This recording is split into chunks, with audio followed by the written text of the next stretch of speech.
World War II killed 70 million people. It swallowed entire cities, erased bloodlines, turned the Pacific Ocean into a graveyard so vast that some of the bodies are still down there. It was the kind of war that consumed everything it touched and left nothing behind. But somewhere in that ocean, on an island so small it didn't have a proper name, a single American Ranger sergeant named James Calloway got left behind too. Not in the ground, alive, alone, with a rifle, a knife, a cigarette lighter, and an enemy garrison that didn't know the war had ended. The men in his unit died in 4 minutes of jungle darkness in 1943. The war itself ended in August 1945.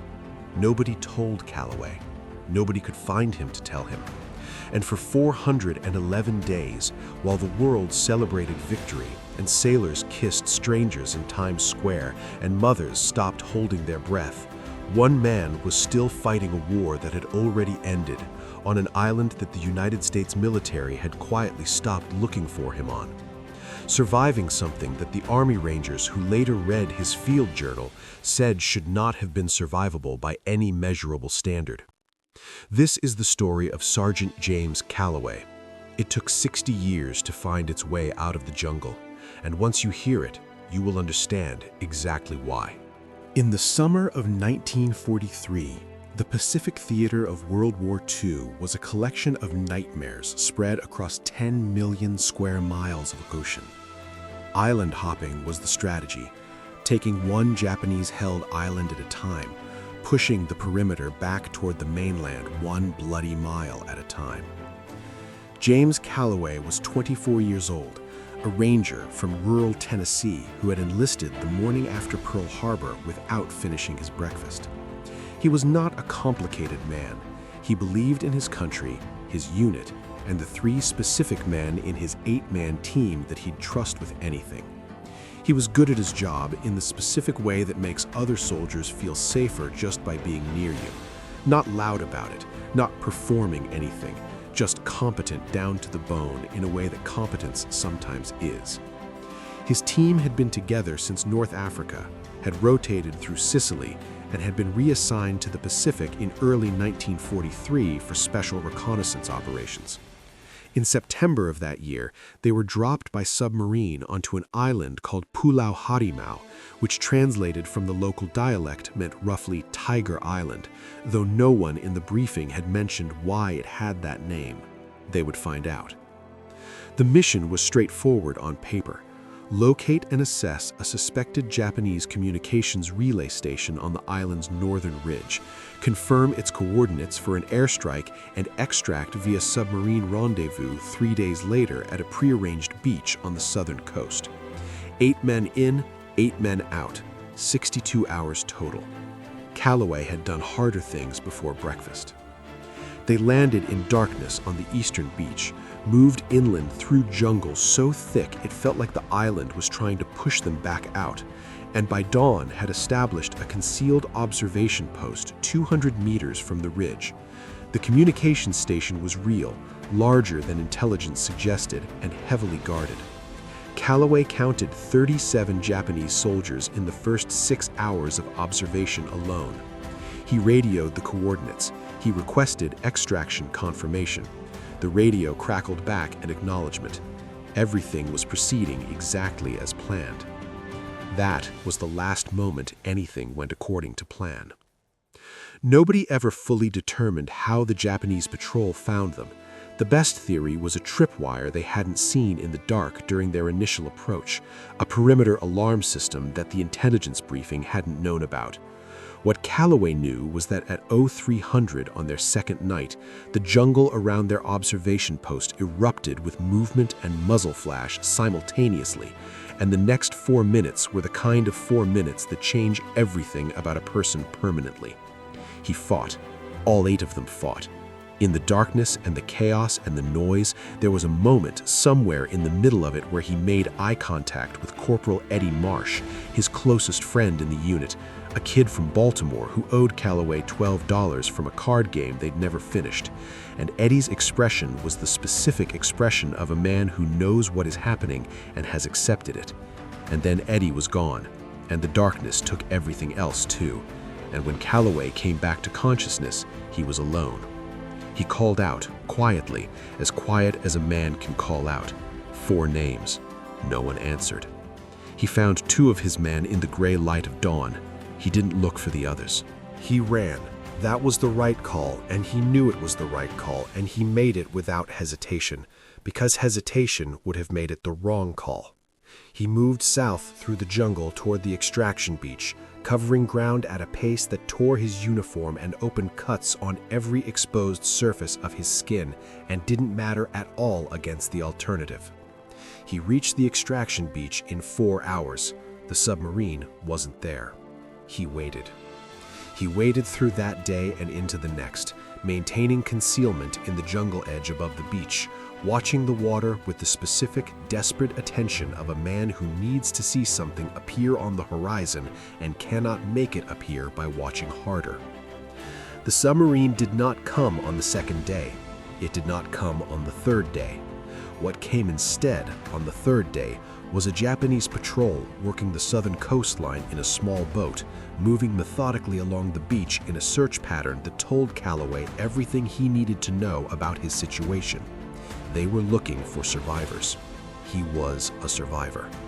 He moved back into the jungle and did not come back to the beach for 11 days. Here is what he had.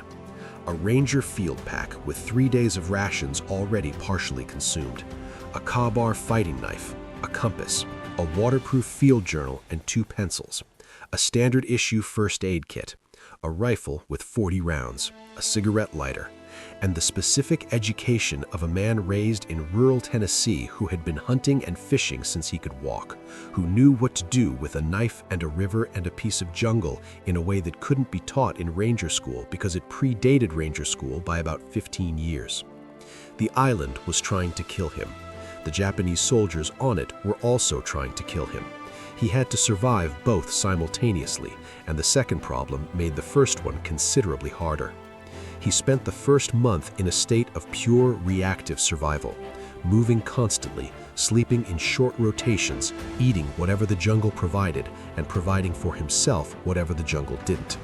He lost weight fast. The humidity was doing things to his uniform that he didn't have words for. He found a freshwater stream on day 9 and considered it the best moment of his life to that point, which said something about the previous 8 days. The Japanese garrison on the northern ridge was the defining reality of his existence for the first 6 months. They ran regular patrols, and those patrols followed predictable patterns that Calloway mapped obsessively in his field journal, annotating routes and timing and guard changes with the precise military intelligence training that was keeping him alive by giving him something structured to do with his fear. He learned their schedule better than they knew it themselves. He moved when they moved away from him. He went still when they moved toward him. He found 3 locations on the island where the patrol patterns overlapped in ways that created brief windows of relative safety, and he rotated between them across the months, a triangle of concealed camps connected by routes he had memorized to the point where he could move them in complete darkness. He was not surviving, he was operating. The distinction mattered to him enormously. A survivor is passive, an operator has a mission. He gave himself a mission, which was to stay alive and document everything he observed about the Japanese installation, because when he got out, and he was getting out, that information would be valuable. The journal filled with military intelligence alongside the survival notes, alongside the personal entries that he wrote every Sunday evening no matter what was happening. A discipline he held to across 400 days, because Sunday was the day his mother made cornbread in Tennessee, and a man needed one thing that stayed the same. The close calls came regularly and without courtesy. A Japanese patrol passed within 8 feet of his concealed position on day 64, while he lay completely still in the underbrush for 4 hours, with a centipede working its way across his left hand and the specific iron discipline of a ranger who understood that moving meant dying, and not moving meant surviving, and that was the entire decision right there. A tropical fever in month 5 that spiked so high he lost 3 days entirely, waking up on the 4th morning in his concealed camp with no memory of the previous 72 hours, and a body that felt like it had been taken apart and reassembled by someone working from a description rather than a diagram. A confrontation with a reticulated python on day 209 that he won with his Kabar knife and then ate over the following 4 days, because in 400 days on a jungle island, you develop a very practical relationship with protein sources. He documented all of it in the journal, the close calls and the fevers and the patrol patterns and the Sunday evenings when he wrote about Tennessee and cornbread and the girl named Ruth back home in Cookville, who he had not asked to wait for him because he hadn't known he was going to need her to. He wrote to her in the journal anyway, every Sunday, a letter she would never receive, on a page she would eventually read 60 years later when the journal came out of the ground. The war ending came to him as a rumor first. In April of 1945, the Japanese patrols changed their pattern in a way that felt different from the tactical adjustments he'd tracked for 18 months. They became less frequent, shorter, and then one morning stopped entirely. The garrison on the ridge went quiet in a way that active military installations don't go quiet. He observed this for 3 weeks before he trusted it enough to approach the ridge. The communication station had been abandoned, equipment destroyed in place, the Japanese soldiers gone. He didn't know where they went or why. He didn't know the war had ended. He assumed a strategic withdrawal, assumed they'd be back, maintained his concealment and his discipline and his Sunday cornbread entry for another 6 weeks before 2 things happened simultaneously that changed everything. He found a piece of a newspaper, an American newspaper, half buried in mud near the abandoned station, a page from the Pacific Stars and Stripes dated August 1945, and on that page, partially legible through the mud and the water damage, the word surrender, and below it the specific date line, and below that enough fragmentary text that a trained intelligence operative could reconstruct what it meant. The war was over. It had been over for 2 months. He had been surviving a war that wasn't happening anymore, on an island that nobody remembered he was on. He lit the biggest fire he'd ever built on the highest accessible point of the island that same afternoon. He used everything burnable he could carry, and he built it on the ridge where the communication station had been, and he lit it with the cigarette lighter he had been rationing for 400 days, and he stood beside it and watched the smoke rise and thought about cornbread and Ruth and the $12 Eddie Marsh still owed him and would never pay back. The rescue came on the 4th day of the signal fire. A U.S. Navy patrol boat working a southern island sweep spotted the smoke and altered course, and the 2 sailors who came ashore in a rubber dinghy found a man they initially mistook for a local inhabitant, lean and jungle-darkened, and wearing what had once been a U.S. Army Ranger uniform the way a scarecrow wears whatever it's given, standing on the beach with a rusted rifle over one shoulder and a waterproof field journal held against his chest, watching them come ashore with the specific expression of a man who decided 400 days ago that this moment was coming and has been patient enough to be right about it. One of the sailors said, "Are you American?" And Calloway said, "Sergeant James Calloway, United States Rangers," and gave his serial number in the specific cadence of a man who has said his own name and serial number aloud to himself every morning for 400 days, specifically so it would come out right when this moment arrived. The sailor looked at him for a long moment, and then looked at the other sailor, and then looked back and said, "Sergeant, the war's been over for 4 months." And Calloway looked at the jungle behind him, and then looked at the boat, and then looked at the journal against his chest and said, "I know, I figured, let's go home." They found his journal 60 years later. The letters to Ruth were still inside it. She had passed away by then, but her daughter read them and said that her mother had waited anyway without being asked, because some things you just know. The jungle kept its secret for 60 years. James Calloway kept his promise for 411 days.